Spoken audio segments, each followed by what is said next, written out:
ಇದ್ರೆ ನೆಮ್ಮದಿಯಾಗಿರ್ಬೇಕು. ದರ್ಶನ್ ಅವರ ಡೆವಿಲ್ ಚಿತ್ರದ ಮೊದಲ ಹಾಡು ಅರ್ಧ ದಿನಕ್ಕೆ 1 ಕೋಟಿಗೂ ಹೆಚ್ಚು ವ್ಯೂಸ್ ಪಡೆದುಕೊಂಡು ದಾಖಲೆಯನ್ನ ಬರೆದಿದೆ. ಅಷ್ಟೇ ಅಲ್ಲ, ನಂಬರ್ 1 ಟ್ರೆಂಡಿಂಗ್ ನಲ್ಲಿದೆ. ಮತ್ತೊಂದು ಕಡೆ ಧ್ರುವ ಸರ್ಜಾ ಮತ್ತು ಕಿಚ್ಚ ಸುದೀಪ್ ಅವರ ಸಿನಿಮಾಗಳ ದಾಖಲೆಗಳನ್ನು ಡೆವಿಲ್ ಹಿಂದಿಕ್ಕಿದೆ. ಸದ್ಯ ಎಲ್ಲಿ ನೋಡಿದ್ರೂ ಇದ್ರೆ ನೆಮ್ಮದಿಯಾಗಿರ್ಬೇಕು ಹಾಡಿನ ಕ್ರೇಜ್ ಬೇರೆ ಶುರುವಾಗಿದೆ. ಸರೆಗಮ ಕನ್ನಡ ಯೂಟ್ಯೂಬ್ ಚಾನೆಲ್ನಲ್ಲಿ ರಿಲೀಸ್ ಆಗಿರುವ ಈ ಹಾಡು ಇದುವರೆಗೂ ಆ ಚಾನೆಲ್ನಲ್ಲಿ ಅಪ್ಲೋಡ್ ಆಗಿರುವ ಎಲ್ಲ ಕಂಟೆಂಟ್ಗಳನ್ನ ಹಿಂದಿಕ್ಕಿ ನಂಬರ್ 1 ಸ್ಥಾನಕ್ಕೆ ಬರಲಿದೆ. ಧ್ರುವ ಸರ್ಜಾ ನಟನೆಯ ಮಾರ್ಟಿನ್ ಚಿತ್ರದ ಜೀವನೀನೇ ವಿಡಿಯೋ ಸಾಂಗ್ ಇದುವರೆಗೂ ಸರೆಗಮ ಕನ್ನಡ ಯೂಟ್ಯೂಬ್ ಚಾನೆಲ್ನಲ್ಲಿ ನಂಬರ್ 1 ಸ್ಥಾನದಲ್ಲಿತ್ತು. ಈ ಹಾಡು 3 ಕೋಟಿಗೂ ಹೆಚ್ಚು ವೀಕ್ಷಣೆ ಪಡೆದುಕೊಂಡಿದೆ. ಆದರೆ ಮಾರ್ಟಿನ್ ಚಿತ್ರದ ಈ ಹಾಡು ರಿಲೀಸ್ ಆಗಿ ಆಲ್ಮೋಸ್ಟ್ 1 ವರ್ಷ ಆಗಿದೆ. 2ನೇ ಸ್ಥಾನದಲ್ಲಿ ಕೂಡ ಮಾರ್ಟಿನ್ ಚಿತ್ರದ ಆಂಥೆಮ್ ಆಫ್ ಮಾರ್ಟಿನ್ ಹಾಡು ಇದೆ. ಈ ಹಾಡು ಕೂಡ 2 ಕೋಟಿಗೂ ಹೆಚ್ಚು ವ್ಯೂಸ್ ಪಡೆದುಕೊಂಡಿದೆ. ಈ ಹಾಡು ಕೂಡ ಬಿಡುಗಡೆಯಾಗಿ 1 ವರ್ಷ ಆಗ್ತಾ ಬರ್ತಿದೆ. ಇನ್ನು 3ನೇ ಸ್ಥಾನದಲ್ಲಿ ಶ್ರೀ ಮಂಜುನಾಥ ಚಿತ್ರದ ಭಕ್ತಿಗೀತೆ ಇದ್ದು, ಇದು ಕೂಡ 2 ಕೋಟಿಗೂ ಅಧಿಕ ವ್ಯೂಸ್ ಪಡೆದಿದ್ದು ಅಪ್ಲೋಡ್ ಆಗಿ 1 ವರ್ಷಕ್ಕೂ ಹೆಚ್ಚು ಸಮಯವಾಗಿದೆ. ಇನ್ನು 4ನೇ ಸ್ಥಾನದಲ್ಲಿ ಕಿಚ್ಚ ಸುದೀಪ್ ಅವರ ಮ್ಯಾಕ್ಸ್ ಚಿತ್ರದ ಟೀಸರ್ ಇದೆ. ಈ ಟೀಸರ್ 1 ಕೋಟಿ 30 ಲಕ್ಷಕ್ಕೂ ಹೆಚ್ಚು ವೀಕ್ಷಣೆಯನ್ನ ಪಡೆದಿದೆ. ಇದೀಗ ಈ ಎಲ್ಲಾ ದಾಖಲೆಗಳನ್ನು ಇನ್ನು ಕೆಲವೇ ದಿನಗಳಲ್ಲಿ ಹಿಂದಿಕ್ಕಿ ದಾಸನ ಹಾಡು ನಂಬರ್ 1 ಪಟ್ಟಕ್ಕೆ ಅಲಂಕರಿಸಲಿದೆ. ಇದ್ರೆ ನೆಮ್ಮದಿಯಾಗಿರ್ಬೇಕು ಲಿರಿಕಲ್ ಹಾಡೇ ಈ ಮಟ್ಟಿಗೆ ಕ್ರೇಜ್ ಕ್ರಿಯೇಟ್ ಮಾಡಿದೆ ಅಂದ್ರೆ ಇನ್ ವಿಡಿಯೋ ಹಾಡು ತೆರೆಗೆ ಬಂದ್ರೆ ಹೇಗಿರ್ಬೇಡ.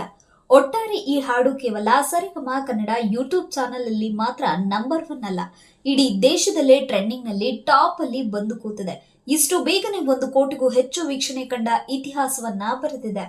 ಡೆವಿಲ್ ಚಿತ್ರದ ಇದ್ರೆ ನೆಮ್ಮದಿಯಾಗಿರ್ಬೇಕು ಹಾಡು ಕೇಳ್ತಾ ಕೇಳ್ತಾ ಇಷ್ಟವಾಗುವ ಹಾಡು. ಕೆಲವರಿಗೆ ಮೊದಲ ಬಾರಿಗೆ ಈ ಹಾಡು ಕನೆಕ್ಟ್ ಆಗೋದಿಲ್ಲ, ಕೇಳ್ತಾ ಕೇಳ್ತಾ ಹಿಡಿಸುತ್ತೆ.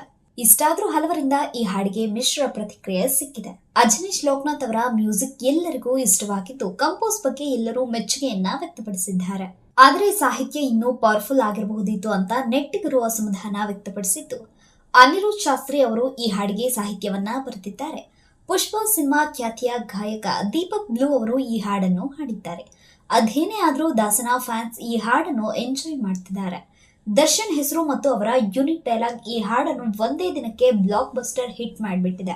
ಸೋಷಿಯಲ್ ಮೀಡಿಯಾದಲ್ಲಿ ಕೂಡ ಇದ್ರೆ ನೆಮ್ಮದಿಯಾಗಿರ್ಬೇಕು ಹಾಡು ಟ್ರೆಂಡ್ ಕ್ರಿಯೇಟ್ ಮಾಡುತ್ತಿದೆ. ಅಭಿಮಾನಿಗಳು ಮತ್ತು ಅನೇಕ ಸೆಲೆಬ್ರಿಟಿಗಳು ಈ ಹಾಡಿಗೆ ರೀಲ್ಸ್ ಮಾಡುತ್ತಿದ್ದಾರೆ.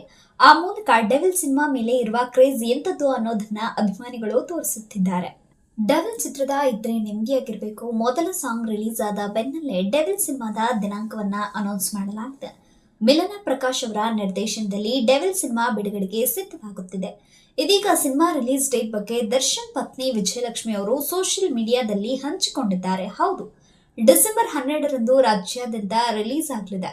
ಇದು ಚಾಲೆಂಜಿಂಗ್ ಸ್ಟಾರ್ ದರ್ಶನ್ ಅಭಿನಯದ 57ನೇ ಸಿನಿಮಾವಾಗಿದ್ದು, ಮೂವಿಯಲ್ಲಿ ರಚನಾ ರೈ ಹೀರೋಯಿನ್ ಆಗಿ ಅಭಿನಯಿಸಿದ್ದಾರೆ.